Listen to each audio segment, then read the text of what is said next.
जय हिंद दोस्तों, मैं महेंद्र शर्मा स्वागत करता हूं वन वर्ल्ड हिंदी में आपका। उम्मीद करता हूं आप खुश और स्वस्थ है। दोस्तों जैसा कि आप जानते हो, पाकिस्तान की सियासत में बहुत भारी उथल पतल मची हुई है।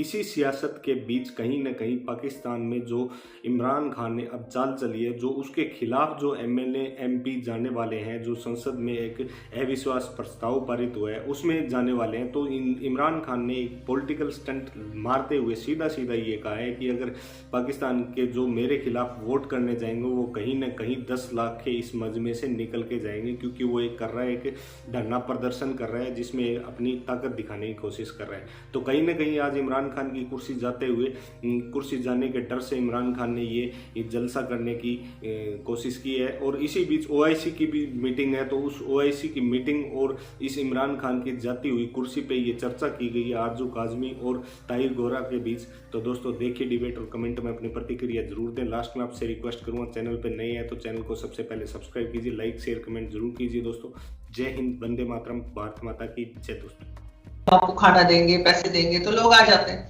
यही कुछ इमरान खान भी कर लेते, लेकिन इस्लामाबाद उन्होंने क्यों सेलेक्ट किया है? शायद वो कोई बड़ा हंगामा करना चाह रहे हैं, किसी किस्म की मारधाड़ कुछ चलेगी, कुछ ना कुछ गड़बड़ जरूर है जिसके लिए इन्होंने ये दिन सेलेक्ट किया है। और prime minister, as a sitting prime minister, मैं नहीं समझती कि उनको इस तरह के जलसे या इस तरह की रैलीज करनी चाहिए, क्योंकि प्राइम मिनिस्टर का ये काम नहीं होता। साथ साथ उन्होंने ये भी कहा कि जी मैं यहाँ पे टमाटर और आलू और इसके प्राइस सही करने या देखने नहीं आया था, जिससे आम पब्लिक काफी हर्ट हुई है।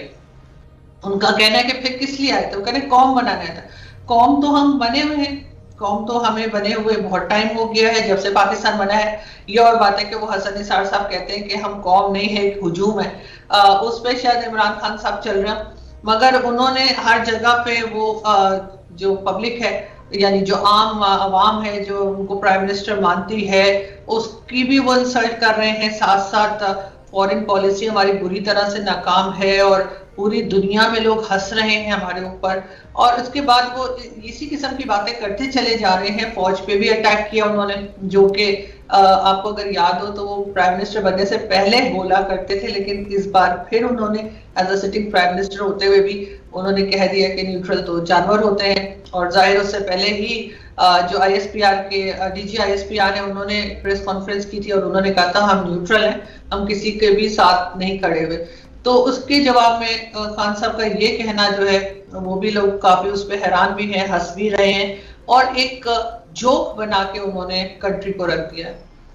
देखिए, आपने जिक्र किया कि इमरान खान और बाजवा साहब एक पेज पर नहीं रहे और ये पेज कब का फट चुका हुआ है। सूरत हाल ये है कि जो उन्होंने अभी फौज को एक तरह से न्यूट्रल होने पर जानवर का खिताब दिया है, ये कितना भारी पड़ेगा इमरान खान पर? सर, पाकिस्तान में फौज की ही चलती है, कोई माने या ना माने।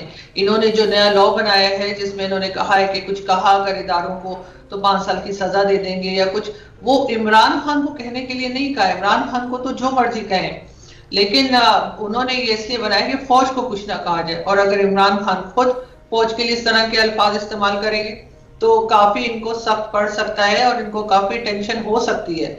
मुझे खुद मेरे YouTube चैनल के लिए अगर मैं किसी से बात करूं, किसी आर्मी ऑफिसर से, रिटायर्ड से, वो मुझे कहते हैं आपको जो कहना है आप इमरान खान को कहिए, हम आपको कुछ नहीं कहेंगे। ऐसी मेरी बात हो रही थी उनसे कि आप लोगों ने इस तरह का लॉ बना दिया। उन्होंने कहा हाँ, सिर्फ आप इदारों को ना कहिए। तो इस चीज का अगर उन्होंने इतना ख्याल रखा हुआ है, इतने डरे हुए हैं हमारे इदारे के कुछ ना कहा जाए, और प्राइम मिनिस्टर जानवर का लफ्ज इस्तेमाल कर ले, तो मेरा ख्याल है ये अब खान साहब को काफी भारी पड़ने वाला है और इस चीज को लाइटली नहीं लिया जाएगा। दूसरी तरफ हम देख रहे हैं कि पाकिस्तान में ओआईसी की मीटिंग होने जा रही है, जो वोट ऑफ नो कॉन्फिडेंस की काउंटिंग से पहले होगी। और शाह महमूद कुरैशी ने अपील की है अपोजिशन से कि ओआईसी की मीटिंग को कामयाब बनाएं। अपोजिशन को भी चाहिए कि इसका भरपूर साथ दे। और उन्होंने यहाँ तक कहा कि हम ओआईसी की मीटिंग में मसला कश्मीर पे बात करेंगे, अफ़गानिस्तान के मसला पे बात करेंगे। तो ओआईसी की मीटिंग जो अगले हफ्ते हो रही है, वो आपको लगता है कि शाह महमूद कुरैशी की अपील अपोजिशन सुनेगी और कश्मीर के मसला पे बात नहीं करेगी? मुझे ऐसा नहीं लगता, इसलिए कि अपोजिशन को जहां जहां मौका मिलेगा वो वहां वहां इनको गवर्नमेंट को हिट जरूर करेगी। ओआईसी की मीटिंग्स बार बार ये लोग कहते हैं कि जी हो रही है, कभी कहीं होती है, कभी कहीं ये जाते हैं, और सॉरी टू से लेकिन मुझे ये सबसे बेकार किस्म की मीटिंग लगती है, इसलिए कि उसमें जो कंट्रीज हैं वो किसी सूरत में भी किसी दूसरी इस्लामिक कंट्री की मदद नहीं करते अगर वो कमजोर हो। इनके अपने अलग एक ब्लॉक्स बने हुए हैं, जो अमीर कंट्रीज है जिनके पास पैसा है, ऑयल है या दूसरी चीजें, उनका एक अलग ग्रुप है, और छोटी कंट्रीज वो अलग है, उनके लिए इनके पास कुछ नहीं होता। थोड़े से चावल तो हमें भी मिल गए थे, खान साहब चावल भी मांग के ले आए थे। तो इस तरह की चीजें वो करते हैं। हाँ, अगर किसी ने मदद करनी हो तो ये रिकॉर्ड पर है, आप चेक भी कर सकते हैं। जब भी मदद की है किसी यूरोपियन कंट्री ने ही की है, अमेरिका ने की होगी, कनाडा ने की होगी, यूरोपियन कंट्रीज ने की होगी, किसी भी काफिरों की कंट्री ने जरूर मुसलमानों की मदद की होगी, लेकिन मुसलमानों का ये रिकॉर्ड है कि वो आपस में एक दूसरे की कभी मदद नहीं करते। और उसके बाद इस किस्म की मीटिंग रखना और बार बार जी कश्मीर पे बात कर रहे हैं, तो सबसे पहले अपनी जो मुल्क रह गया है उसको तो ये बचा लें, उसके लिए तो उधर जो लोग रहते हैं उनके लिए तो काम कर लें। यहाँ पे जो कश्मीर है उसकी क्या हालत है सब जानते हैं, नेटवर्क वहां नहीं चलता, रोड वहां नहीं बनी हुई, लोग वहां पे रोते रहते हैं, हॉस्पिटल वहां नहीं है, एम्बुलेंस उनके पास नहीं है कि जहां से वो अपने जख्मियों को या अपने बीमारों को जो है लेके किसी बड़े हॉस्पिटल में उनको जाना पड़ता है तो इस्लामाबाद आना पड़ता है, पिंडी जाना पड़ता है, वहां पे कुछ नहीं है। इसी तरह से और दूसरे इलाके हैं हमारे पास, कैलाश एक एरिया है, वहां पे वो कहते हैं जी हमारे पास एम्बुलेंसेज नहीं है, हमें बहुत प्रॉब्लम है। तो ये सब कुछ छोड़कर और सिर्फ कश्मीर का राग अलापना जो है वो मेरी समझ से तो बाहर है। जो कश्मीर आपके अपने पास है, या तो आपने उसको बड़ा पेरिस बना दिया होता या बहुत शानदार काम कर दिया होता डेवलपमेंट का, तो लोग अट्रैक्ट भी होते कि वहां मॉल्स हैं, वहां पे रोड्स हैं, हॉस्पिटल्स हैं। लेकिन एक ऐसा एरिया जिसमें आपने टके का काम नहीं किया है, वहां के लोग आपसे तंग हैं। वहां पे मैं 2 साल पहले गई थी और बॉर्डर के नजदीक वहां लोग बता रहे थे कि जी हमें कोई ऐसी चीज तक नहीं दे रखी कि अगर दूसरी तरफ से फायरिंग हो तो हम बच सके। उन्होंने ये जरूर कहा कि हाँ, जब परवेज मुशर्रफ की गवर्नमेंट थी तब हमें दिया गया था, उसके बाद कभी नहीं दिया किसी गवर्नमेंट ने। तो आपने यहाँ तो ये हाल कर रखा है और फिर आप कहते हैं जी हमें दूसरी तरफ का कश्मीर जो है उसको आजाद कराना है, वहां के लोगों को यहाँ लाना है। ये कुछ अजीब सी कंफ्यूजन है, और इस पे अगर कोई बात करे, कोई कुछ कहे, तो फिर ये फौरन ही गद्दारी का फतवा लगा देते हैं कि जी ये क्या बात कर रहे हैं। तो ये कश्मीर इन्होंने अगर ये 5-6 साल के लिए कश्मीर को छोड़ दें, ठीक है बाद में कर लें, लेकिन अपनी इकोनॉमी को ठीक कर लें, अपने मुल्क को सही कर लें, जो यहाँ पे प्रॉब्लम्स है उसको सॉल्व कर लें, तो फिर कश्मीर भी करते हैं। और जो ओआईसी की कंट्रीज आती हैं उनमें से किसी को कश्मीर से कोई दिलचस्पी नहीं है, ये कई बार कह भी चुके हैं, लेकिन वो बात नहीं करते। और अभी भी मुझे लगता है ऐसा ही होगा कि ये अपना ही कोई भाषण झाड़ेंगे वहां पे, जैसे खान साहब करते हैं और इनके बाकी मिनिस्टर। लेकिन ओआईसी की जो कंट्रीज हैं उनको कश्मीर और पाकिस्तान की इस चीज में कोई दिलचस्पी नहीं। देखिए, आपने कहा कि ओआईसी के कंट्रीज़ को प्रैक्टिकली कश्मीर के इशू में कोई दिलचस्पी नहीं है, लेकिन ऑन एंड ऑफ हम देखते हैं कि वो कोई ना कोई स्टेटमेंट या ट्वीट दे देते हैं जिसकी कोई बहुत अहमियत नहीं होती। तो इनका ये ख्याल शाह महमूद कुरैशी का कि ओआईसी की मीटिंग पाकिस्तान में जो होने जा रही है ये बहुत कोई बड़ी अचीवमेंट होगी, तो क्या अचीव ये क्या हासिल करना चाहते हैं अगर कश्मीर भी इनके वो एजेंडे पे नहीं आता? सर देखें, इसमें सिर्फ ये इस वक्त तो ड्रामा कर रहे हैं। अभी जो गवर्नमेंट की सिचुएशन बनी हुई है उसमें अटेंशन डाइवर्ट करने के लिए कभी कहेंगे जी ओआईसी की मीटिंग हो रही है, कभी कुछ कहेंगे। अगर आपको याद हो 2014 में इमरान खान ने जो धरना दिया था डी चौक पे, कहा यह जाता है, कहां तक सही है मालूम नहीं, लेकिन कहा यह जाता है कि उस धरने से उनको निकालने के लिए, कि सिर्फ पैसेज देने के लिए उनको, जिससे वो बाहर नहीं आ पा रहे थे, एपीएस से स्कूल का हादसा करवाया गया।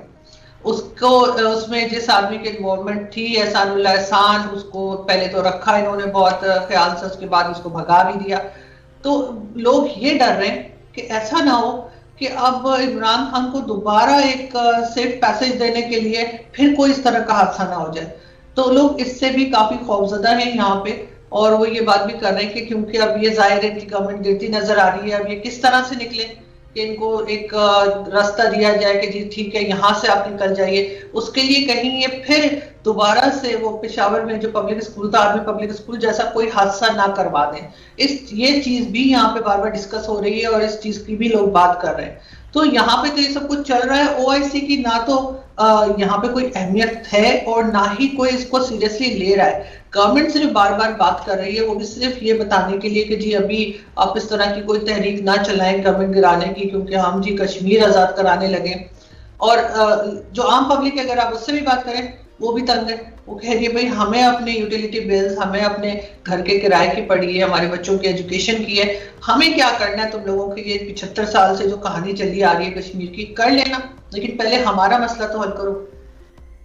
जी, क्या आपको इस बात का भी इम्कान नज़र आता है कि ओआईसी की इस मीटिंग में भारत की तरफ से मिसाइल आया था उस पर भी बात करें, क्योंकि इन्होंने भारत की सॉरी को एक्सेप्ट करने से इनकार कर दिया है। शाह महमूद कुरैशी ने कहा है कि सिर्फ सॉरी से बात नहीं चलेगी, आलमी बरादरी को इसका नोटिस लेना चाहिए। तो क्या ओआईसी में जो मुस्लिम उम्मा इकट्ठी होगी कोई इस बात का नोटिस लेगी?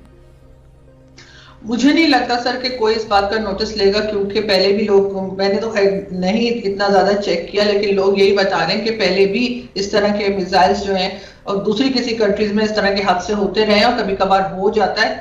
तो इसको लोग इतना सीरियसली नहीं लेंगे। और अगर इसी तरह की बात होती कि आलमी बरादरी जो है या बाकी कंट्रीज इस तरह की चीजों पर रिएक्शन कर रही होती, तो फिर उन्हें अजमल कसाब पे भी करना चाहिए था, फिर उन्हें उड़ी पे भी करना चाहिए था, फिर उन्हें पठानकोट और इस तरह के जितने वाकयात हुए हैं जिसमें पाकिस्तान की इन्वॉल्वमेंट बताई गई भारत की तरफ से और बार बार डोजियर दिए गए, बेचारे चिल्लाते रहे, उनके टीवी चैनल वालों के गले बैठ गए चीख चीख